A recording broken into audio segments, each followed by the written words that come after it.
Right இன்றைக்கி new unit உண்டு எங்களோட கிரேட் 10 கடைசாவது தலைப்பு கடைசாவது பாடம் தரவுத்தளம் ரைட் டேட்டாபேஸ்ன்னு சொல்லப்படக்கூடிய தரவுத்தளம் பாடம்.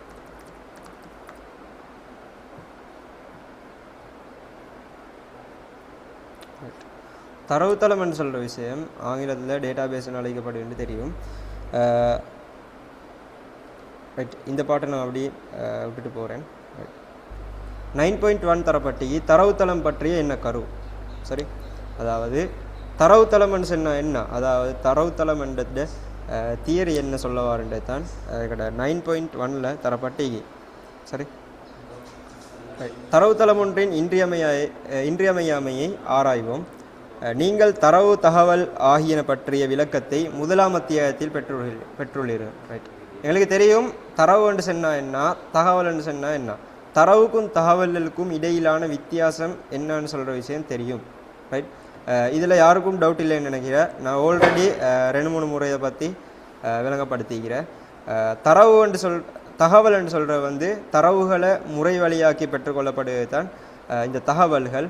ரைட் தகவல்கள் பிற்காலத்தில் தரவாக மாறலாம், ஆனால் எல்லா தரவுகளும் தகவல்கள் அல்ல அப்படின்ற விஷயத்தை நாங்கள் படிச்சுக்கிறேன் சரி.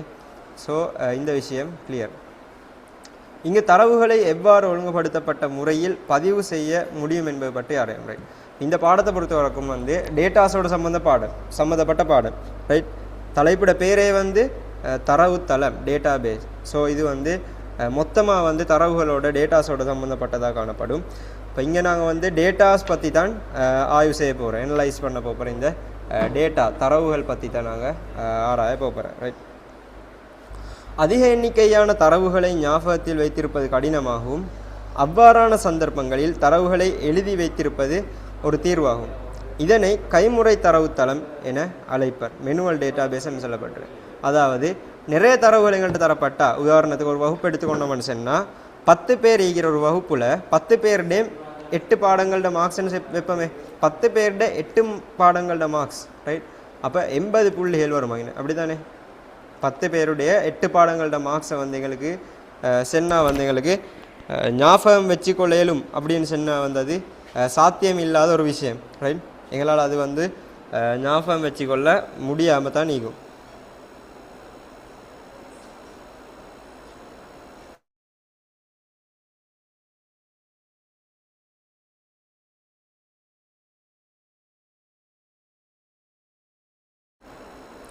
சரி ஞாபகம் வச்சுக்கொள்ள இயலாமல் இருக்கும். அப்போ அப்படியான கட்டங்களில் நாங்கள் என்ன செய்யணும்னு சொன்னால் ரைட் தரவுகளை ஒரு தாள்லையோ ஒரு புத்தகத்திலையோ எழுதி எங்களுக்கு சேமிக்க முடியுமா இருக்கும். ரைட் அப்போ இப்படி கையால் நாங்கள் ஒரு பேப்பர்லையோ இல்லை ஒரு கொப்பியிலையோ எழுதி அதை பாதுகாப்பாக வச்சு அதை ஆய்வுக்குட்படுறது, அதில் தேவையான எடுக்கிற மீள பெற்றுக்கொள்ள வேலைகளை செய்கிறோம். அதுக்கு நாங்கள் கைமுறை தரவுத்தளம் ரைட், அதாவது மேனுவல் டேட்டாபேஸ் அப்படின்னு சொல்லி அழைக்கிறேன். சரி அப்போ எங்களுக்கு தெரியும் கைமுறை தரவுத்தளம் மேனுவல் டேட்டாபேஸ்ன்னு சொன்னால் என்னாண்டு செல்ல நாங்கள் தெரியுமாயிக்கணும். அதோட வரைவிலக்கணம் என்னாண்டு பற்றி எங்களுக்கு கிளியர் ஆகிக்குமெண்டு நினைக்கிறேன். அடுத்து சொல்ல வர அவ்வாறின்றேல் பிரிதோர் முறையாக இலத்திரனியல் சாதனங்களில் தரவுகளை பதிவு செய்து வைக்கவும் முடியும். ரைட் அப்படி இல்லாமல் எங்களுக்கு எங்களோட டேட்டா தரவுகளை இலத்திரனியல் சாதனங்கள்லேயும் ஸ்டோர் பண்ணி வைக்க முடியுமாயிக்கும். சரி இப்படி நாங்கள் இலத்திரனியல் சாதனங்களில் எங்களோட தரவுகளை சேமித்து வைப்போமா இருந்தால் அதுக்கு நாங்கள் இலத்திரனியல் தரவுத்தளம் அப்படின்னு சொல்கிறேன். உதாரணமாக சொல்ல போனால் பண்டைய காலத்தை எடுத்து பார்த்தோம்னு சொன்னால் பண்டைய காலங்களை ஒருத்தர் நம்பரை சேவ் பண்ணுற இந்த ரைட் உதாரணத்துக்கு பழையாக்களை பார்க்கலும் டைரிகள் யூஸ் பண்ணுவாங்க. அந்த டைரியில் பேரை போட்டு ஒவ்வொருத்தருடைய நம்பரையும் எழுதி வச்சுப்பாங்க. ரைட் அது என்ன கைமுறை தரவுத்தளத்துக்கு ஒரு உதாரணமாக இருக்கும். அதே மாதிரி இலத்திரனியல் தரவுத்தளத்தை எடுத்துக்கொண்டோம்னு சொன்னால் இப்போ பார்க்கலும் எங்களோட ஃபோன்லேயே நாங்கள் ஸ்டோர் பண்ணுறேன். ரைட் எட் கண்டெக்ட் கொடுத்து அதில் அந்த ஆளோட நம்பர் என்டர் பண்ணி அவரோட யூசர் நேம் என்ன, அட்வான்ஸாக இப்போ இது அவங்களோட இமெயில் என்டர் பண்ணலாம், அவங்களுக்கு ப்ரொஃபைல் ஒன்று போடலாம். அப்படியான வேலைகள் எல்லாம் எங்களுக்கு எங்களோட மொபைலில் எலக்ட்ரானிக் டிவைஸ்லேயே செஞ்சு கொள்ளலுமாயிக்கும். இப்படியான வேலைகள் இப்படியான தரவுகளை நாங்கள் வந்து இலத்திரனியல் சாதனங்களில் பதிவு செய்வோமா இருந்தால் தேக்கி வைப்போமா இருந்தால் இதுக்கு தான் இலத்திரனியல் தரவுத்தளம் எலக்ட்ரானிக் டேட்டாபேஸ் அப்படி என்று சொல்கிறேன். சரி, அப்போ கைமுறை தரவுத்தளம்னு சொன்னால் என்ன, இலத்திரனியல் தரவுத்தளம்னு சொன்ன அது வந்து எங்களுக்கு இப்போ தெளிவாக விளங்கிக்கும். ரைட், தரவுத்தளத்தின் மூலம் எனப்படும் தரவுத்தளத்தின் மூலம் தரவுகளை ஒழுங்குபடுத்தப்பட்ட முறையில் சேமிப்பதால் தேவைக்கேற்ப அவற்றை இலகுவாக மீளப்பெற முடியும். எனவே தரவுத்தளத்தில் மிக அதிக எண்ணிக்கையுடைய தரவுகளை சேமிக்க முடிவதுடன் அவற்றை தேவைக்கேற்ப மிக வேகமாக மீளப்பெறவும் முடியும். ரைட், ஒரு டேட்டா பேஸ் எடுத்துக்கொண்டோம்னு சொன்னால் வந்து அங்கே என்னோடய டேட்டா வந்து ஒழுங்குபடுத்தப்பட்ட முறையில் வந்து சேமிக்கலுமா இருக்கும். ரைட், உதாரணத்துக்கு ஒரு டேபிள் ஒன்று எடுத்துக்கொண்டோம்னு சொன்னால் அதில் நிறைய காலம்ஸ் எங்களுக்கு தேவையான மாதிரி பெயர், இண்டெக்ஸ் நம்பர் வேணுமெண்டா, அப்படி எத்தனாம் வகுப்பு, அதே மாதிரி பிறந்த தேதி அப்படின்னு போட்டு ஒரு டேபிள் எடுத்தோம்னு சொன்னால் இப்படியான விஷயங்களில் வந்து எங்களுக்கு ஒழுங்குபடுத்தப்பட்ட முறையில் வந்து இலகுவாக சேமித்து மீளப்பெற முடியுமாகவும் இருக்கும். ரைட், இலகுவாக மீளப்பெற முடியுமா இருக்கும். இது வந்து ஒரு ஒழுங்குபடுத்தப்பட்ட முறையில் சேமிக்கப்பட்ட எங்களுக்கு அதை மீளப்பெறுவது வந்து மிச்சம் இலகுவாக இருக்கும். ரைட், எனவே தரவுத்தளத்தில் ரைட் மிக அதிக எண்ணிக்கையுடைய தரவுகளை சேமிக்க முடியுடன் அவற்றை ரைட் அப்போ ஒரு டேட்டா பேஸ் எடுத்துக்கொண்டோம்னு சொன்னால் அங்கே நிறைய டேட்டாஸை வந்து ஸ்டோர் பண்ணலுமான அதே வேளை எங்களுக்கு தேவையான மாதிரி மிக வேகமாக வந்து இலகுவாகவும் வந்து மீள பெற்றுக்கொள்ள முடியுமா இருக்கும். ஓகே, அப்போ இந்த விஷயம் கிளியரா? இது வந்து டேட்டா பேஸ் தரவுத்தளம் என்னாண்டுக்கான விளக்கம், அதாவது அதோட தியரி. அதுதான் இவ்வளோ நேரம் விளங்கப்படுத்தினது. அப்போ இங்கே நாங்கள் தரவு தகவலோட டிஃப்ரெண்ட் எங்களுக்கு தெரியும். அதே மாதிரி கைமுறை தரவுத்தளம் இலத்திரனியல் தரவுத்தளம்னு சொன்னால் என்னாண்டு விளங்கிக்கும். ஸோ யாராவது கன்ஃபார்ம் பண்ணுங்க கிளியரானு சொல்லி குயிக்காக.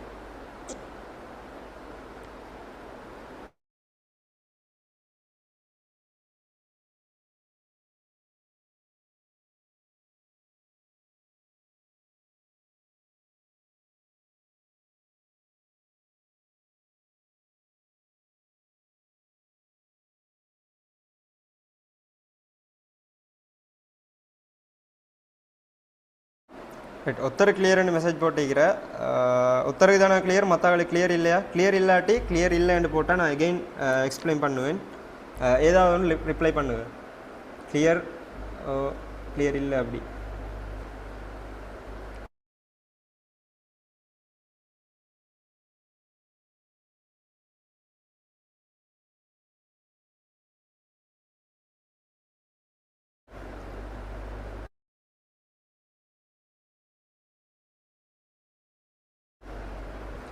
ரைட், ரெண்டு பேர் போட்டிக்கிற நிகழ உங்களுக்கு கிளியர் இல்லை என்னமோ தெரியா?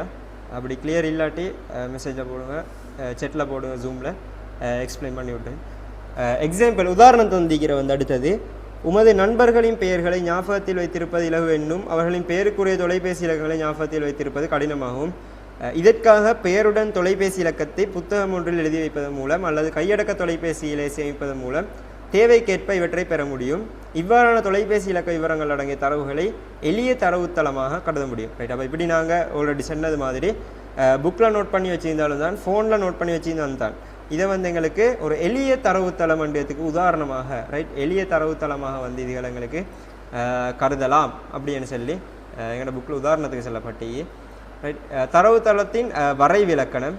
ரைட், ஒழுங்குபடுத்தப்பட்ட முறையில் சேகரிக்கப்பட்ட தரவுகளின் கூட்டமே தரவுத்தளம் எனப்படும்.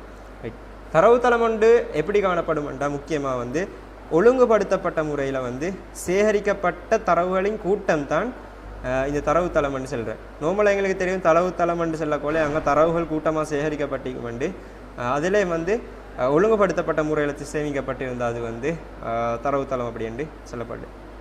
ரைட், அடுத்த விஷயம் 9.1.1 தரப்பட்டிக்கு இலத்திரனியல் தரவுத்தளத்தின் அனுகூலங்கள். ரைட், நான் எலக்ட்ரானிக் டேட்டா பேஸ் ஒன்று பயன்படுத்துவோம் இருந்தேன்னு சொன்னால் அதோட அனுகூலங்கள் என்னன்னு சொல்லி பார்ப்போம். இலத்திரனியல் தரவுத்தளத்திலே பல அனுகூலங்கள் காணப்படுகின்றன. அவற்றில் சில பின்வருமாறு.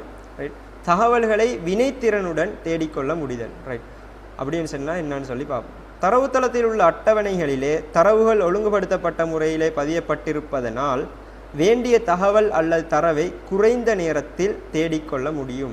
ரைட், நாங்கள் மேலில் வரைவிலக்கணம் பார்த்த தரவுத்தளம்னு சொன்னால் ஒழுங்குபடுத்தப்பட்ட முறையில் சேகரிக்கப்பட்ட தரவுகளோட கூட்டம் அப்படின்னு சொல்கிற விஷயத்தை பார்த்தேன்.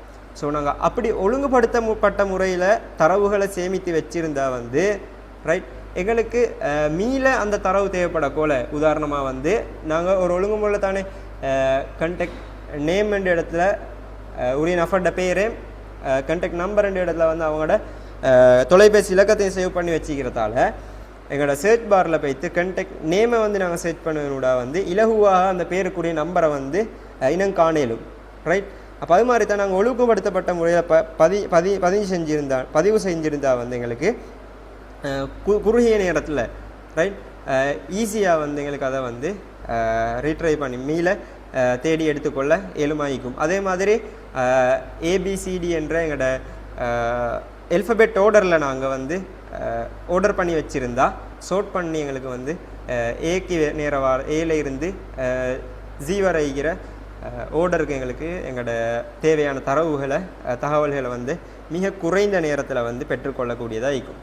சரி, இப்போ இதுதான் வந்து தகவல்களை வினைத்திறனுடன் தேடிக்கொள்ள முடிதல் அப்படின்னு சொன்னால் இது வந்து என்ன இலத்திறனியல் தரவு தளத்தில் அனுகூலங்களில் ஒரு விஷயம்.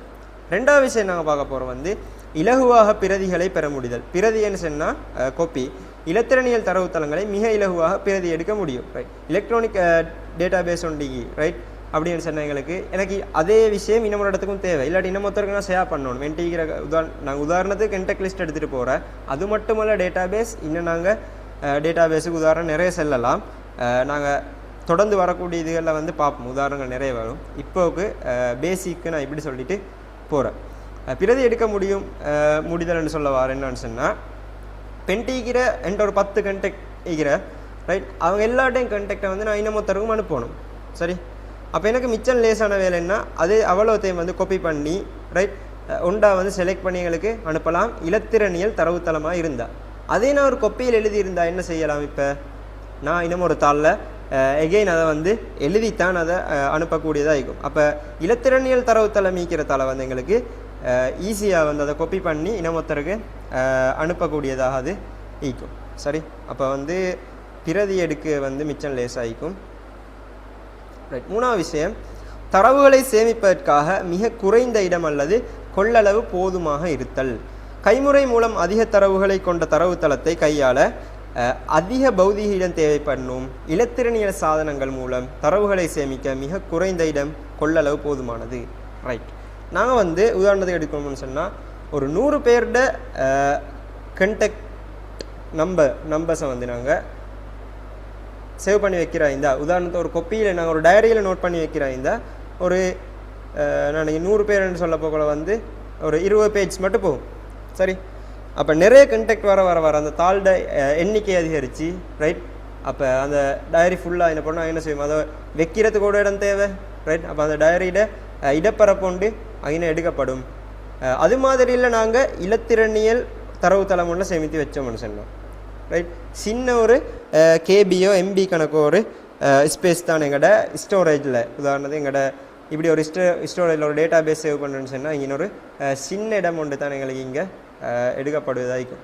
ஸோ அது ஒரு அனுகூலமாக ஈக்கும் நாங்கள் இலத்திறனியல் டேட்டா பேஸ் யூஸ் பண்ணதால் ரைட். அப்போ மிக குறைந்த இடம் கொள்ளளவு போதுமானதாகும் ரைட். நாலாவது விஷயம் தரவுகளை இலகுவாகவும் வேகமாகவும் பகுப்பாய்வு செய்ய முடிதல் ரைட். தரவுகளிலே தேவையானவற்றை மாத்திரம் பிரித்தெடுக்கவும் அவற்றை முறை வழியாக்கம் செய்யவும் முடியும் ரைட். பகுப்பாய்வு செஞ்சு நாங்கள் எடுக்கணும்னு சொன்னால் ரீட்ரைவ் பண்ணணும் ஆங்கிலத்தில் சொல்கிற வந்து ரைட். எனக்கு ஒரு லிஸ்ட் ஈகிறு ஒரு டேபிள் ஒன்று ஒரு டேட்டா பேஸ் ஒன்று அப்படின்னு சொன்னால் பாடசாலை ஒன்று எடுத்துக்கொண்டு நோக்குவோமே. பாடசாலையில் காணப்படுக குறித்த ஒரு வகுப்பு எடுத்துக்கொண்டோம்னு சொன்னால் ரைட். ஒரு ஸ்கூலை பொதுவாக எடுக்கிறேன். ஒரு ஸ்கூல் டேட்டா பேஸ் ஒன்றிக்கு எப்படின்னு சொன்னால் அந்த ஸ்கூலில் இருக்கிற அதோட முதலாவது கோலம் எப்படி இருக்குமென்னு சொன்னால் சரி இப்படி ஒரு டேபிள் அதோட முதலாவது கோலம் எப்படி இருக்குமென்னு சொன்னால் இண்டெக்ஸ் நம்பர் ஆகிக்கும். ரெண்டாவது வந்திக்கும் பேர் ஆகிக்கும். மூணாவது டேட் ஆஃப் பர்த், அதுக்கப்புறம் ஃபாதர்ஸ் நேம் ரைட். அதே மாதிரி மதர்ஸ் நேம் சரி ஃபாதர்ஸ் நேம் மதர்ஸ் நேம் அப்படின்னு வந்து அங்கே இன்னும் அவங்களோட டீச்சர்ஸ் அவங்களோட இன்னும் சகோதரர்கள் ஸ்கூலில் படிக்கிற இந்த அவங்களோட கிரேட் ரைட். அப்படியான விஷயங்கள் நிறைய இருக்கு ரைட். இப்படி ஒரு டேட்டா பேஸை நான் ஃபுல்லாக வந்து என் ஸ்கூல் டேட்டா பேஸ்ன்ற ஃபைலில் வந்து நான் சேவ் பண்ணி வச்சுக்கிறேன். சரி, பட் எனக்கு இப்போ கொஞ்சம் டேட்டாஸ் தான் தேவை. என்னென்னு சொன்னால் அந்த மாணவர்கிட்ட பேரும் இண்டெக்ஸும் மட்டும்தான் தேவை. அப்படின்னு வர டைமில் எனக்கு என்ன செய்யலாம்னு சொன்னால் டேட்டா வந்து ரீட்ரை பண்ணி பகுப்பாய்வு செஞ்சு எனக்கு தேவை பேரும் இண்டெக்ஸும் தானு சொன்னால் அது ரெண்டையும் மட்டும் குயிக்காக ரீட்ரை பண்ணி அதுலேருந்து வேறவாக்கி எடுக்கக்கூடியதாக இருக்கும். அதே நாங்கள் கைமுறையில் மெனுவல் டேட்டா பேஸ் செய்தோமா இருந்தால் எகைன் நாங்கள் அவ்வளோ பேரையும் இண்டெக்ஸையும் எழுதி தான் எடுக்க வேண்டியதாக இருக்கும். இது வந்து மிச்சமே கஷ்டமான ஒரு வேலையாக தான் நீங்கள் ரைட். அப்போ அப்படி எடுத்து எங்களுக்கு முறை வழியாக்கம் செய்கிற வேலைகளை செய்ய ஈஸியாக இருக்கும். அடுத்த விஷயம் வந்து தரவுத்தளத்தை பகிர முடிதல். குறித்த தரவுத்தளத்தை பல்வேறுபட்ட இயங்கு மென்பொருள்களால் ஒரே நேரத்தில் பகிர்ந்து ரைட். அப்போ இன்னும் ஒரு அப்ளிகேஷன் சாஃப்ட்வேர் இன்னும் ஒரு எப்போடு எங்களுக்கு வந்து ஷேர் பண்ணிக்கொள்ளலாம். சரி, உதாரணம் வந்து கூகுள் கண்டெக்ஸ்ட் இருக்கிறது வந்து இன்னும் ஒரு சாம்சங் கண்டெக்ட் ஆகிக்கலாம். ஏதோ ஒரு சாஃப்ட்வேரோட ஏதோ ஒரு வகையில் ரைட். உதாரணம் எக்ஸலுக்கு வந்து எங்களுக்கு CSV ஃபைல் இருக்கிறத எக்ஸ்போர்ட் பண்ணி இம்போர்ட் பண்ணக்கூடியதாகிக்கும். இது மாதிரி வேறு சாஃப்ட்வேர்ஸோட அப்ளிகேஷன் சாஃப்ட்வேர்ஸோட வந்து இதை வந்து பகிர்ந்து கொள்ள முடியுமா இருக்கும் ரைட். அடுத்து தரவுகளின் சுயாதீனத்தன்மை காணப்படல். தரவுத்தளமும் இயங்கும் மென்பொருளும் ஒன்றொன்று சேர்ந்து இயங்கினாலும் இயங்கும் மென்பொருளுக்கு பாதிப்பு ஏற்படாத வண்ணம் தரவுத்தளத்தில் உள்ள அட்டவணையில் உள்ள தரவுகளை இற்றைப்படுத்த முடியும். இதனால் தரவுகளும் இயங்கும் மென்பொருளும் ஒன்றிலிருந்து மற்றொன்று சுயாதீனமாக காணப்படும் ரைட். உதாரணமாக வந்து ஒரு வெப்சைட் ஒன்று எடுத்துக்கொண்டோம்னு சொன்னால் பெரும்பாலும் அங்கே ஒரு தரவுத்தளம் டேட்டா பேஸ் வந்து அதோட இணைக்கப்பட்டு இருக்கும் ரைட். உதாரணமாக எப்படின்னு சொன்னால் சரி ஒரு ஸ்கூல் வெப்சைட் ஒரு யூனிவர்சிட்டி வெப்சைட் ஆகிக்கலாம். சரி,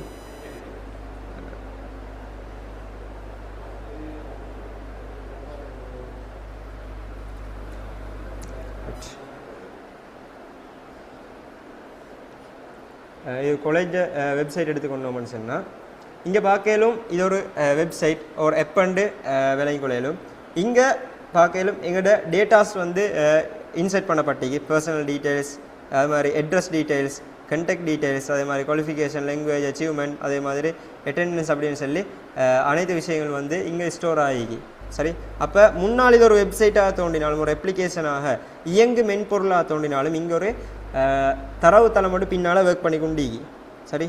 அப்போ எங்களுக்கு என்ன செய்யணும்னு சொன்னால் இந்த டேட்டா பேஸில் எதே மாறாமல் டேட்டா பேஸில் இந்த முன்னுக்கு ஃபோனில் பார்க்கலும் ஒரு லோகோ அதே மாதிரி ஐக்கன்ஸ் இங்கே தரப்பட்டிக்கு அதை ஒன்றிலே மாற்றம் ஏற்படுத்தாமல் சரி.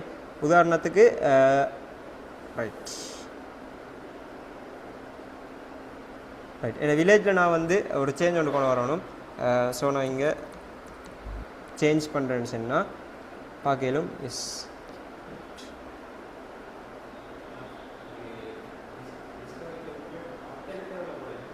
ரைட். அப்டேட் பண்ண பார்க்கலும் இந்த ஹோம் வில்லேஜ்ன்ற இடம் வந்து சேஞ்ச் ஆகி பட் எங்களோட அப்ளிகேஷன் சாஃப்ட்வேர் அதாவது இயங்கு நிலை மென்பொருளில் எந்த விதமான மாற்றமும் வரல.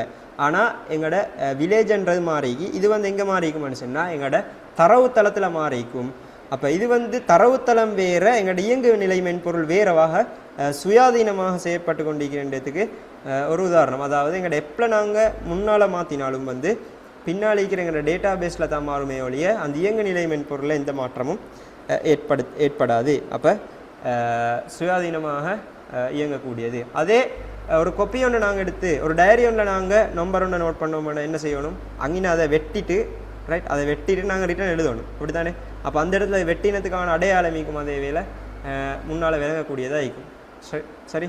அப்போ இது வந்து டேட்டா பேஸ் வந்து சுயாதீனமாக தனியாக இயங்கக்கூடிய ஒன்றாகத்தான் இன காணப்படும். ஸோ இதுவரை விளங்கப்படுத்தின விஷயங்கள் கிளியராக ரைட். அதாவது இலத்திரனியல் தரவுத்தளத்திட அனுகூலங்கள் என்ற விஷயங்கள் எல்லாம் கிளியராக எல்லாரும் ரிப்ளை பண்ணுங்க கட்டாயம்.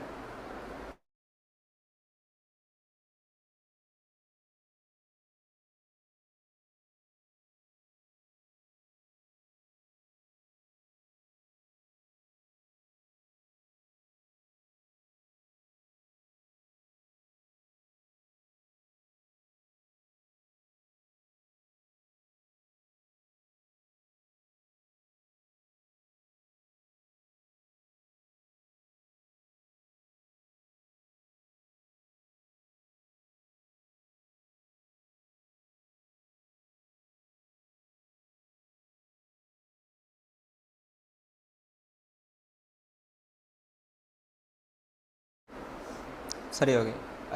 இப்போ நான் அடுத்த விஷயத்துக்கு போவோம். அடுத்து வந்து 9.1.2ல் வந்து தரவுத்தளத்தின் இயல்புகள், தரவுத்தளத்திட இயல்புகள் காட்டப்பட போகிற தரவுகளை சேமிக்கும் போது குறித்த ஒரே தரவானது பல அட்டவணைகளில் சேமிக்கப்படுவது தரவு மறுபதிவாக்கம், டேட்டா ரிடண்டன்சி அப்படி என்று சொல்லப்படுற. நல்லா நோட் பண்ணிக்கோங்க, இது ஒரு முக்கியமான ஒரு விஷயமா. கொஞ்சம் இடையில குழம்பக்கூடிய வாய்ப்புக்கு, அதால் இப்போ வந்து இந்த விஷயத்தை ஞாபகம் வச்சுக்கோங்க. அதாவது ஒரே வகையான தரவு பல்வேறுபட்ட நிறைய டேபிள்ஸில், ரைட், நிறைய டேபிள்ஸில் வந்து பல அட்டவணைகளை வந்து இருக்குமா இருந்தால் அது வந்து தரவு மறுபதிவாக்கம், டேட்டா ரிடண்டன்சி அப்படின்னு சொல்லப்படுது.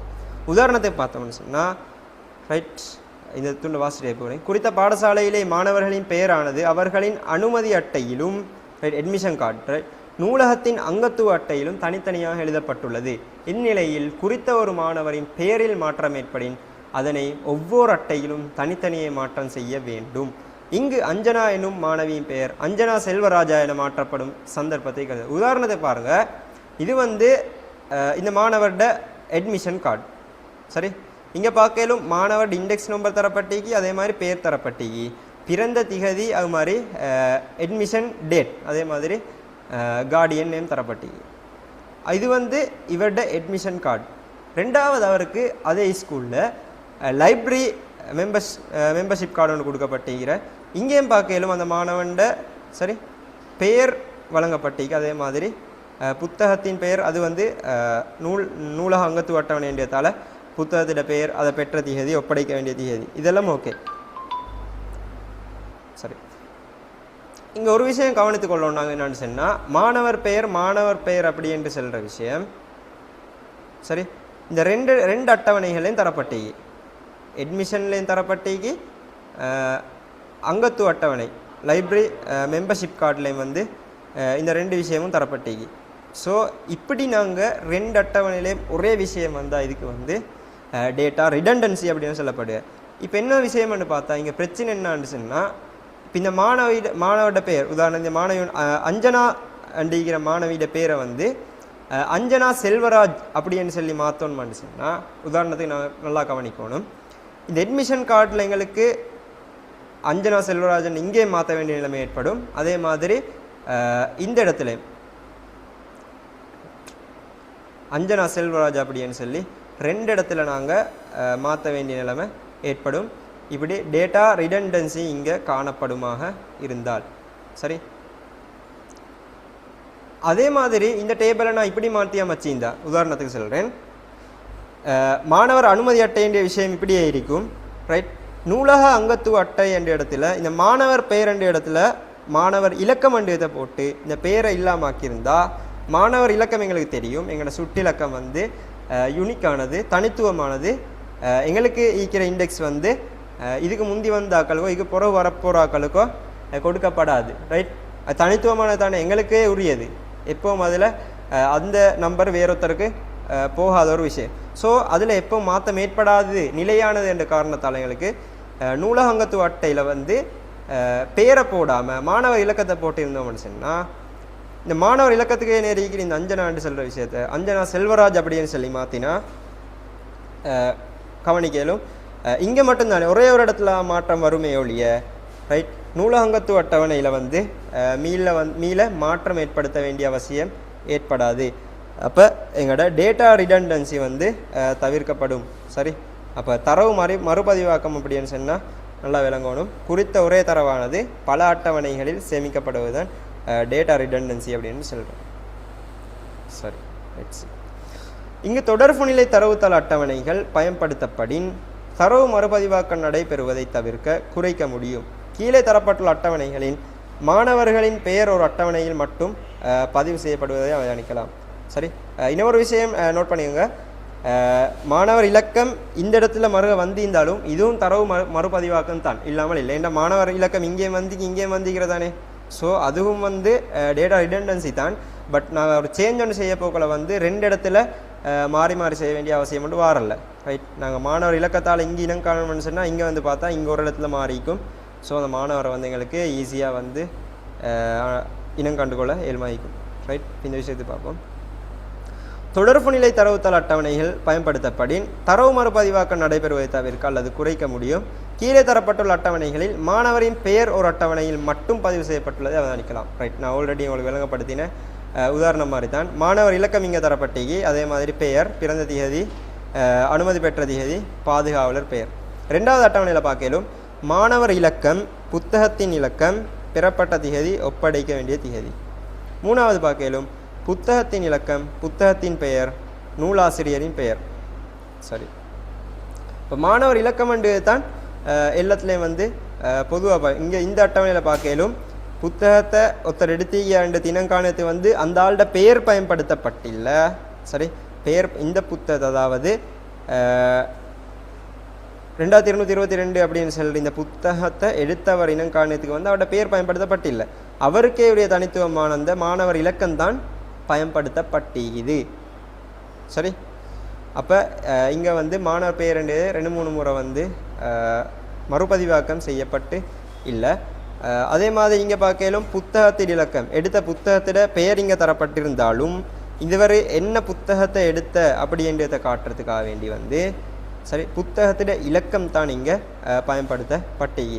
அப்போ எங்களுக்கு ஒரு விஷயம் பார்க்கலும் சரி, இந்த மாணவர் இலக்கம் அதே மாதிரி இந்த புத்தக இலக்கம் அப்படி என்று சொல்கிற ரெண்டு விஷயம் வந்து தனித்துவமான ஒரு விஷயமாக இருக்கணும். அப்படித்தானே? ஒரு புத்தகத்துக்கு வழங்கப்பட்ட வந்து இன்னும் ஒரு புத்தகத்துக்கு வழங்கப்பட இயலா அப்படி கொடுத்தோம்னு சொன்னால் நிறைய பிரச்சனைகள் வரும்.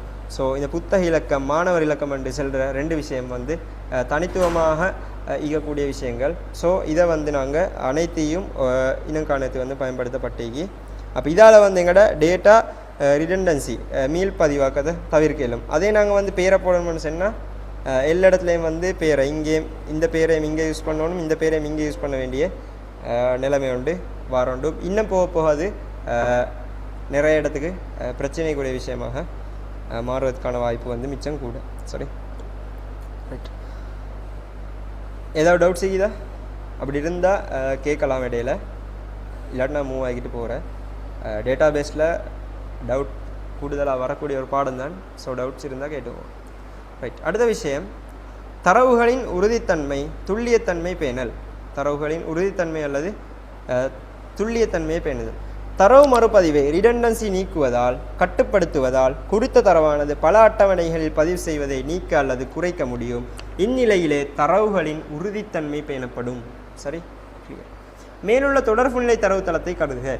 இங்கு மாணவர் விவரம், புத்தக விவரம், புத்தக பயன்பாடு விவரம் போன்றன தனித்தனியே வெவ்வேறு அட்டவணைகளில் பதிவு செய்யப்பட்டுள்ளதை பார்க்கலாம். ரைட், அப்போ 3 டேபிள் தரப்பட்டிருந்தால் உண்டு.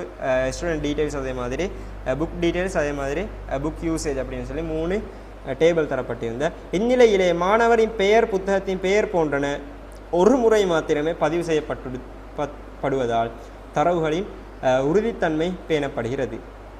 அப்போ அதெல்லாம் வந்து ஒரு முறை தான் யூஸ் பண்ணி இந்த தாளாவிட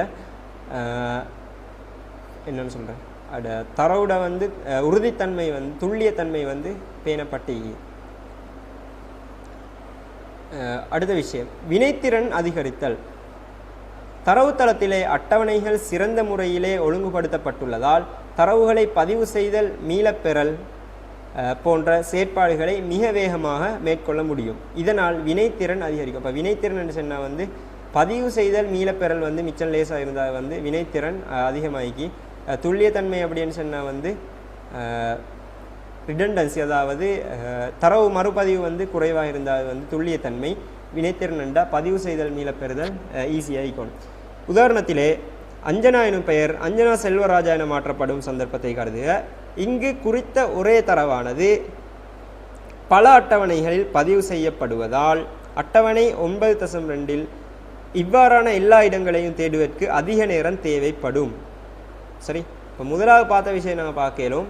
இங்கே இந்த மாணவியோட பெயரை மாற்றணும்னு சொன்னால் ரைட், இங்கே 2 தான் நீக்கி உதாரணம் 1000 இந்த வைப்பமே 1000வது ஆளுன்னு சொன்னால் நாங்கள் புக்கில் 1000 ஆளை தேடி பெரட்டி இங்கேயும் மாற்றணும். அதே மாதிரி இங்கே எத்தனாவது கண்டே தேட கஷ்டமாயிருக்கும். ஒருவேளை நடுவல் இருந்தேன்னு சொன்னால் நிறைய பெரட்டி தேட வேண்டிய நிலைமை ஏற்படும். ஸோ அப்போ நிறைய பெரட்டி எங்களை டைமை வேஸ்ட் பண்ண வேண்டிய நிலைமை ஏற்படும். சரி, ஏதும் ஓரிடத்தில் மாற்றம் நடைபெறவில்லை எனில் பெறப்படும் தகவல் திருத்தமற்றதாக காணும். அப்போ இப்படி பெரட்ட இப்போ நிறைய இடங்கள் இப்படி பேர் இருந்தால் இப்போ 2 டேபிள் தான் தரப்பட்டிக்கு, இன்னும் வேறு இடங்கள்லேயும் வந்து இது யூஸ் பண்ணியிருந்தா லைப்ரரி கார்டு அதே மாதிரி வேறு விஷயங்கள்லையும் இதே பேர் பயன்படுத்தப்பட்டிருந்தால் எல்லாத்துலேயும் நாங்கள் தேடி தேடி தேடி தேடி மாற்ற வேண்டி ஏற்படும். சரி, அப்படி மாற்றாமல் ஒன்றில் டிஃப்ரெண்ட் ஆயிருந்தால் அது வந்து வேறு பிரச்சனைகள் வரதுக்கு ஒரு காரணமாக அமையும். சரி, அப்போ நான் இண்டெக்ஸ் நம்பரை பொதுவாக யூஸ் பண்ணோம்னு சொன்னால் அதில் வந்து மாற்ற வேண்டிய அவசியம் ஒன்று வராது. சரி, அது தனித்துவமான இலக்கம் தானே. இப்போ பர்சனல் டீட்டெயில்ஸ் சீக்கிரத்தில் மட்டும் மாற்றினா எல்லாத்துலேயும் மாற்றினதாக அது கருதப்படும். ஓகே, அப்போ இது தான் அதாவது வினைத்திறன் அதிகரித்தல் அப்படின்னு சொல்கிறேன். அடுத்த விஷயம் 3வது அதிக செம்மை, அக்யூரசி. தரவுத்தளத்திலே தரவுகள் மறுபதிவு செய்யப்படுவதை கட்டுப்படுத்த முடிவதால் தரவுகளின் தனித்துவம் பாதுகாக்கப்படுவதுடன் பெறப்படும் தரவுகளும் செம்மையாக காணப்படும். அப்போ டேட்டா ரிடண்டன்சி, அதாவது தரவுகளோட மறுபதிவு செய்யப்படுவதை வந்து எங்களுக்கு டேட்டா பேஸ் ஒன்றில் வந்து கண்ட்ரோல் பண்ணேலுமா இருந்தால் வந்து அப்போ அந்த தரவோட தனித்துவம் பாதுகாக்கப்பட்டு, சரி, அப்போ ரிட்டன் மாற்ற வேண்டிய ஒவ்வொன்றிலையும் மாற்றாமல் ஒன்றில் மாற்றுவதனூடாக வந்து எங்களுக்கு நிறைய வேலை செய்யலும். அப்போ தனித்துவத்தன்மை பாதுகாக்கப்படுவதால் வந்து தகவல்களோட செம்மையாக்கம் வந்து காணப்படும், செம்மையாக வந்து அது காணப்படும். மேல் உதாரணத்திலே அஞ்சனா எனும் பெயர் அஞ்சனா செல்வராஜா என மாற்றப்பட்ட சந்தர்ப்பத்தை கருது. இங்கு பல இடங்களில் மாற்றம் நடைபெற வேண்டியதால் ஏதும் ஓர் இடத்தில் மாற்றம் நடைபெறவில்லை எனில் பெறப்படும் தகவல் திருத்தமற்றதாக காணப்படும். அப்படித்தானே? உதாரணமாக வந்து எனக்கு அதுலேயும் ரீட்ரை பண்ணணும், குறித்த மாணவியிட வந்து